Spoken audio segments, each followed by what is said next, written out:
Shalom. Shalom. Berjumpa dengan Rudi Simanjuntak dalam channel Huksi. Saya ditemani dengan istri dan ini anak kami Andre. Boleh sapa Andre? Ya, Bapak Ibu Saudaraku, pemirsa semua, sebelum hari ini kami berbagi firman Tuhan, sharing firman Tuhan, kami akan memuji dulu, menyembah Tuhan. Biarlah pujian dan penyembahan ini menjadi berkat bagi kita semua. Haleluya.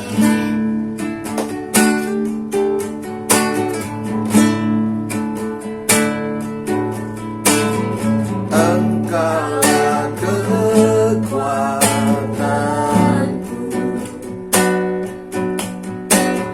tempat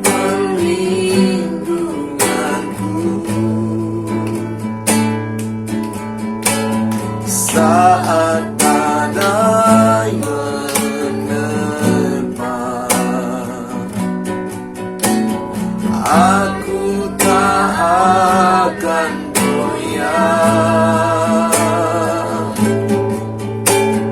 aku tak akan goyah, sebab Kau sertaku.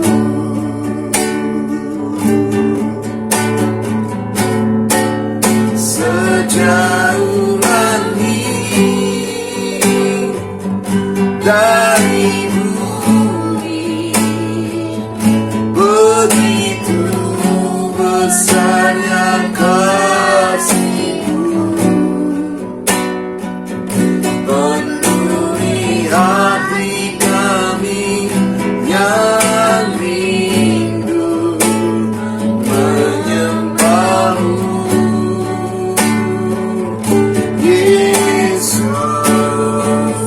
Sejauh langit dari bumi, begitu besarnya kasih-Mu. Kaulah Tuhan, kekuatanku, sukacitaku. Sejauh langit, sejauh langit dari bumi, begitu besarnya kasih-Mu,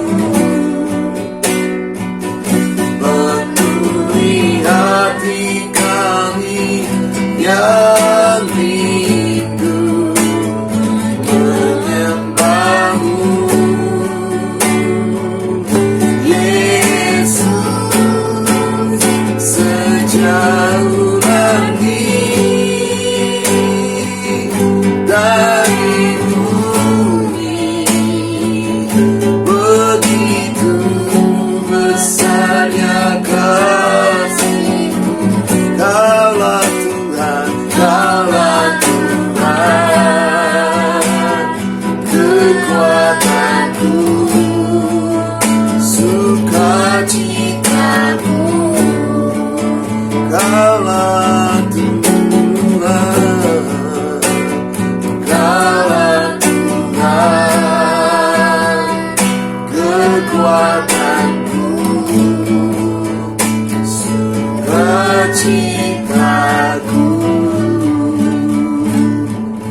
Ya, biarlah pujian yang kami sudah naikkan menjadi berkat bagi setiap pemirsa yang ada, bahwa hanya Dialah yang layak dipuji. Kasih-Nya sungguh besar, Dia menjadi kekuatan dalam kehidupan kita. Oke, hari ini kita akan sharing firman, ya. Kita akan sharing firman. Saya akan bacakan dulu firman Tuhan di dalam kitab Keluaran pasal yang kedua ayat yang ke-23. Mungkin istriku yang akan membacakannya, ya. Saya minta Helga, istriku, yang membacakannya. Keluaran pasal 2 ayat 23. Bisa dibaca nih? Keluaran pasal 2 ayat yang ke-23. Demikian firman Tuhan. Lama sesudah itu matilah raja Mesir, tetapi orang Israel masih mengeluh karena perbudakan. Dan mereka berseru-seru sehingga teriak. Mereka minta tolong karena perbudakan itu sampai kepada Allah. Iya, ini menceritakan orang Israel pada waktu mereka ada di Mesir. Kurang lebih mereka berada di Mesir sekitar 430 tahun. Jadi dalam waktu yang cukup lama. Dan setelah Yusuf meninggal, ya, setelah Yusuf meninggal, di mana Yusuf orang Ibrani yang pernah berjasa bagi orang Mesir, di mana lewat Yusuf orang Mesir, bangsa Mesir selamat dari bahaya kelaparan yang melanda Mesir pada waktu itu. Tuhan munculkan Yusuf yang menjadi penguasa nomor 2 karena dia dapat mengartikan mimpi Raja Firaun, dan melalui Yusuflah bangsa Mesir terluput dari bahaya kelaparan yang melanda bangsa Mesir pada waktu itu. Nah, setelah Raja Firaun pada zaman Yusuf meninggal, muncul Raja Firaun yang baru, yang hatinya jahat, ya, hatinya jahat dan menindas orang-orang Ibrani pada masa itu. Mereka diperlakukan secara kasar, mereka diperbudak. Kalau budak pada masa itu artinya mereka tidak punya hak hidup, ya. Mereka dipukuli, diperlakukan secara tidak manusiawi, dan mereka tidak ada yang membela mereka. Mereka mungkin sebagian besar pada waktu itu ada yang meninggal karena diperlakukan dengan secara paksa, secara kasar. Mereka bekerja dengan secara tidak manusiawi. Nah, di ayat 23 ini akhirnya mereka berseru-seru nih. Mereka minta kepada Tuhan agar mereka keluar dari Mesir, karena Mesir hidup mereka tidak enak, karena di Mesir mereka itu diperlakukan sebagai budak. Nah, di sini kita melihat, Bapak Ibu Saudaraku, bahwa Tuhan punya rencana yang indah bagi bangsa Israel pada masa itu. Dan saya juga percaya, karena kita orang yang percaya kepada Yesus, Tuhan juga punya rencana yang indah secara khusus buat kita pribadi, lepas pribadi saat ini. Bagi Bapak Ibu pemirsa yang menonton channel ini, kami katakan bahwa Tuhan juga punya rencana yang indah dalam hidupmu. Orang Israel pada masa itu berseru-seru, dan akhirnya diutus siapa? Ada yang tahu nggak? Siapa yang diutus? Mungkin Mami tahu. Siapa yang diutus untuk menolong orang Israel keluar dari perbudakan Mesir? Yusuf.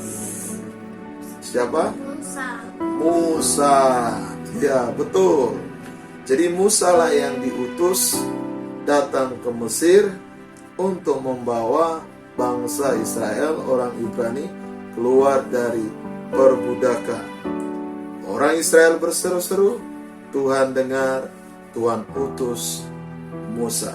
Nah, hal yang sama, Bapak Ibu Saudaraku, pemirsa semua, kalau kita punya persoalan, kalau kita punya masalah, kalau kita punya pergumulan, saudaraku, carilah Tuhan, berseru-seru seperti orang Israel ini. Mereka berseru-seru. Kita juga harus berseru-seru kepada Tuhan di dalam doa kita. Bersyukur Allah mengutus Musa pada waktu itu membebaskan mereka. Nah, Tuhan yang sama pada masa itu, saat ini juga Tuhan kita sama. Tuhan orang Israel dengan Tuhan kita sama. Ya, Dia bukan Tuhan yang mati, Dia Tuhan yang hidup. Kalau kita berseru, Dia dengar dan Dia dapat menolong kita. Nah, kalau kita punya masalah, persoalan, Bapak Ibu Saudaraku, ayo berseru kepada Tuhan. Jangan ceritakan kepada manusia. Jangan berkeluh kesah kepada manusia. Karena manusia belum tentu mau menolong kita. Diceritain iya persoalan kita, ya, digosipin ke orang lain.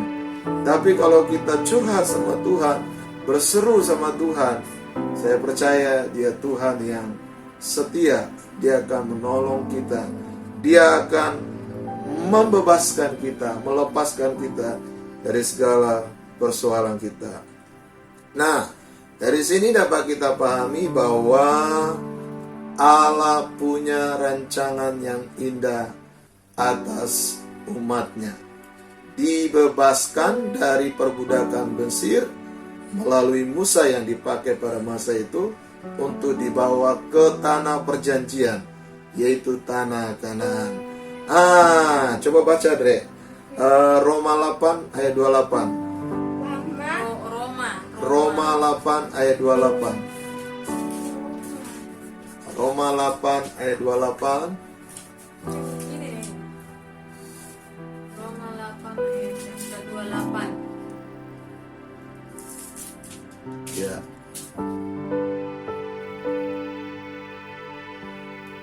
Kita tahu sekarang bahwa Allah turut bekerja dalam segala sesuatu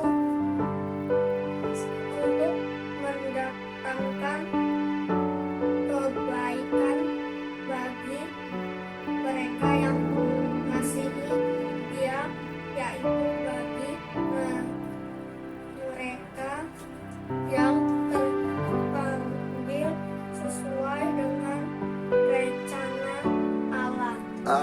Roma 8 ayat 28 berkata bahwa kita tahu sekarang bahwa Allah turut bekerja dalam segala sesuatu untuk mendatangkan kebaikan bagi mereka yang mengasihi Allah. Jadi segala sesuatu, apa maksudnya segala sesuatu? Coba Mami, bisa. Allah turut bekerja dalam segala sesuatu.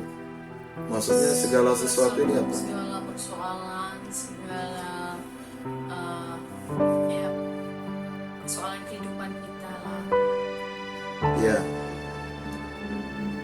Soal banyak hal yang menjadi kelemahan kita,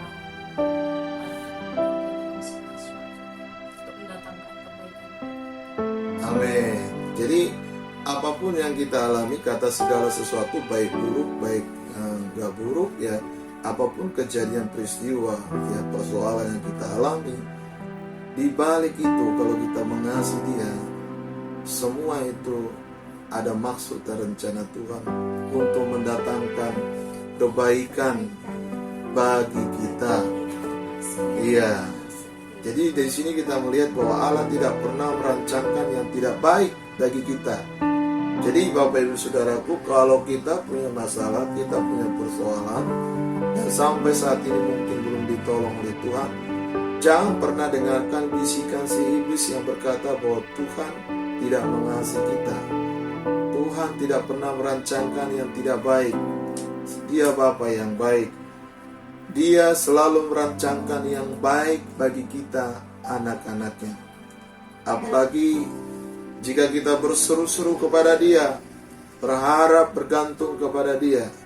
Bukankah firman Tuhan berkata, diberkatilah orang yang menaruh harapannya kepada Tuhan. Jadi kalau kita berseru-seru, pasti Tuhan akan tolong. Seperti orang Israel ditolong pada akhirnya, dan mereka dibawa ke tanah perjanjian. Nah, Bapak Ibu Saudara, engkau juga pemirsa yang ada, Tuhan pasti akan tolong. Dan secara rohani Tuhan akan kasih kelegaan kepadamu.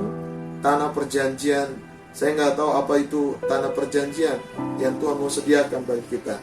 Yang pasti Tuhan akan beri yang terbaik. rencana yang baik, masa depan yang baik Dia akan berikan kepadamu. Jadi jangan pernah undur, jangan pernah menjadi patah semangat, bahkan jangan pernah dengarkan apa kata si iblis. Tuhan itu sangat baik. Percaya nggak Andre, Tuhan itu sangat baik? Percaya? Andre merasakan Tuhan sangat baik dalam hidup Andre. Ya, Tuhan Yesus itu sangat baik ya dalam kehidupan Andre.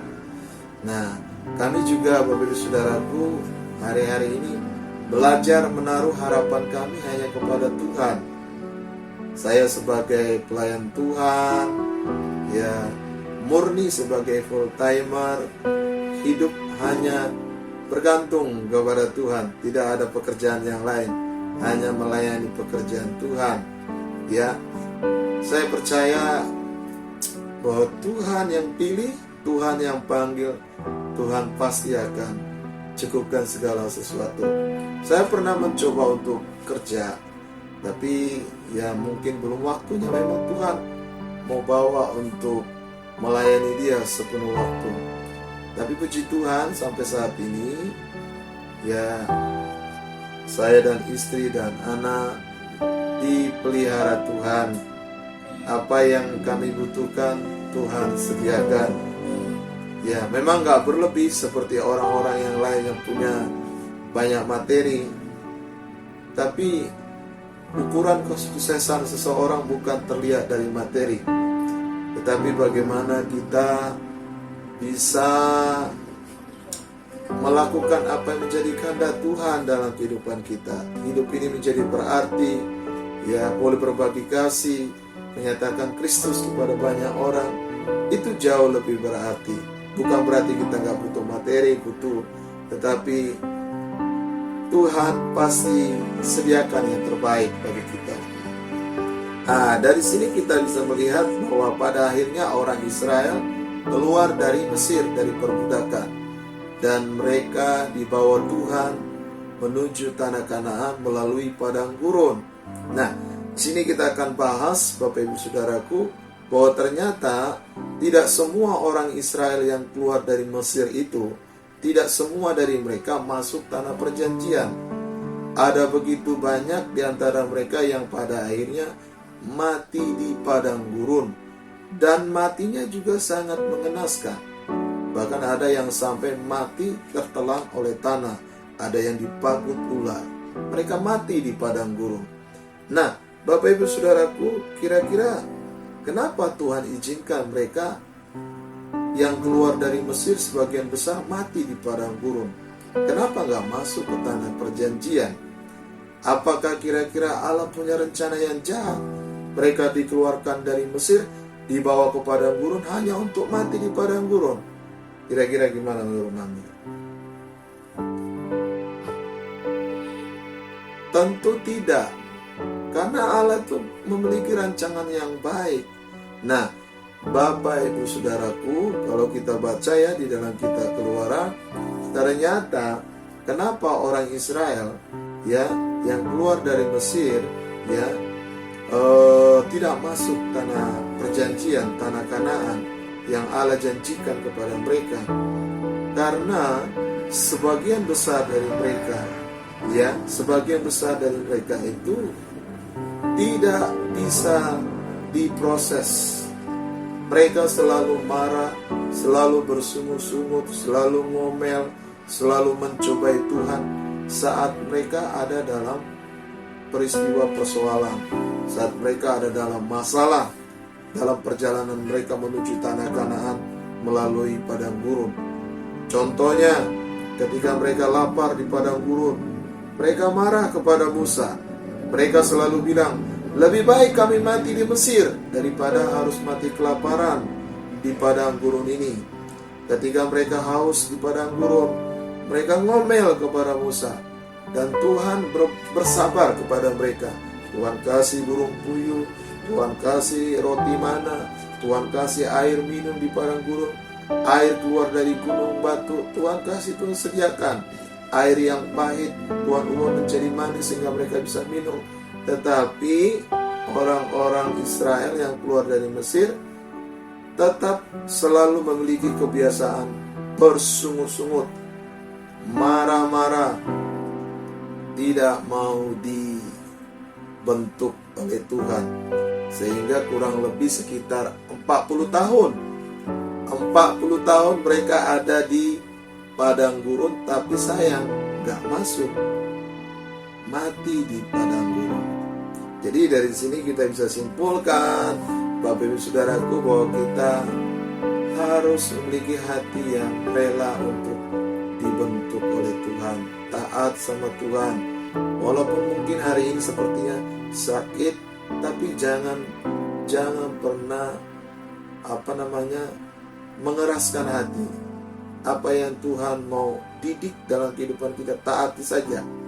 Semakin kita keras hati, tidak mau dididik Tuhan, gak mau dibentuk Tuhan, itu mendatangkan kerugian bagi kita sendiri. Rencana Tuhan yang besar tidak akan terjadi dalam kehidupan kita. Jadi yang masuk tanah perjanjian itu hanya generasi Yosua dan Kaleb. Nah, kita mau tanya nih, Bapak Ibu Saudara pemirsa semua, pasti saudara mau mengalami janji Tuhan yang besar terjadi dalam kehidupanmu. Amin. Nah, Andre juga ingin mengalami janji Tuhan yang besar dalam hidupnya. Ya, pasti Tuhan punya rencana yang besar atas Andre. Masa depan yang terbaik Tuhan pasti sediakan. Tapi Andre harus mau belajar hidup taat sama Tuhan, mau diajar Tuhan, dididik Tuhan. Kita sama-sama ya, kami belajar untuk hidup bergantung taat sama Tuhan. Memang tidak mudah ya Bapak Ibu Saudaraku, tidak segampang kita membalikkan telapak tangan kita dalam mengikuti Tuhan itu, karena kita harus berani menyalipkan keinginan daging kita. Tapi saya percaya jika kita mau, ada Roh Kudus yang memampukan kita. Nah, orang yang masuk tanah perjanjian hanya generasi Yosua dan Kaleb. Mereka lah orang-orang yang taat kepada Tuhan, diberi anugerah untuk menikmati tanah perjanjian. Saudaraku, ada begitu banyak janji-janji Tuhan dalam Alkitab ini. Janji Tuhan ini adalah ya dan amin, dan itu Tuhan sediakan bagi kita. Jadi seberapa banyak kita mengalami janji Tuhan itu tergantung bagaimana kita memiliki hati yang mau dibentuk oleh Tuhan. Semakin mengeraskan hati, semakin lama janji Tuhan digenapi dalam kehidupan kita. Bahkan mungkin bisa tidak terjadi, mati tanpa mengalami janji-janji Tuhan dalam kehidupan kita. Nah, mungkin bagaimana tanggapan Helga istriku? Benarkah kita harus memiliki hati yang mau dibentuk ya? Harus tahu supaya kita bisa melihat rencana. Amin. Gimana menurut Andre? Harus mau dibentuk ya Andre ya. Gak boleh bandel ya. Harus belajar taat ya. Baca firman, hidup di firman, supaya rencana Tuhan itu digenapi. Ya Bapak Ibu Saudaraku, kita berlomba-lomba untuk belajar mentaati apa yang menjadi kehendak Tuhan dalam kehidupan kita. Saya percaya jika itu kita lakukan, maka janji Tuhan akan digenapi. Sayang sekali umat Israel yang keluar dari Mesir, mereka pada akhirnya mati di padang gurun, tidak mengalami janji Tuhan, hanya generasi Yosua dan Kaleb. Itu karena mereka tidak mau dibentuk. Bukan berarti Tuhan itu Tuhan yang jahat, tidak saudaraku. Tuhan itu Tuhan yang sangat baik.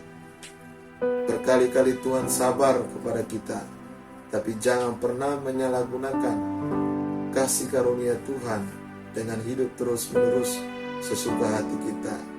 Belajarlah untuk hidup mau dibentuk oleh Tuhan.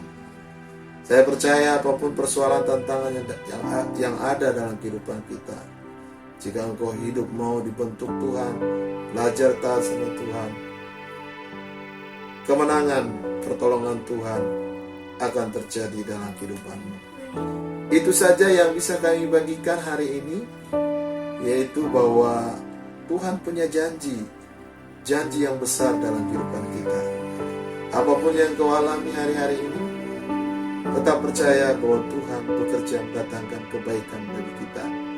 Jangan pernah keraskan hati, taati saja, ikuti apa yang pembentukan Tuhan, sehingga janjinya akan segera digenapi dalam kehidupanmu.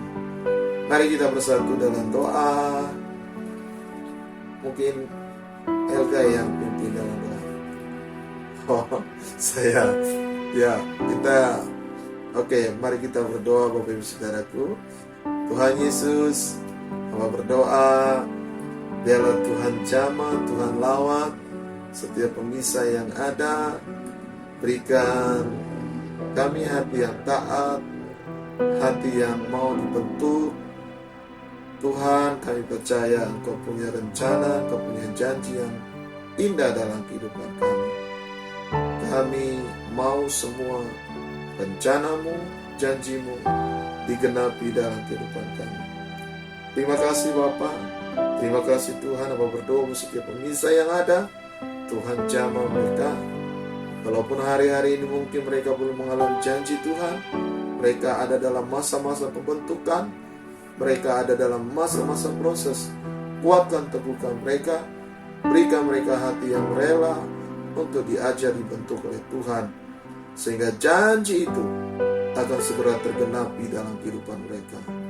Di dalam nama Tuhan Yesus, yang lemah Tuhan kuatkan, yang sakit Tuhan sembuhkan, yang berputus asa diberi pengharapan yang baru. Terpujilah Engkau Tuhan. Inilah doa kami dalam nama Yesus. Kami sudah berdoa. Haleluya. Amin. Selamat malam minggu.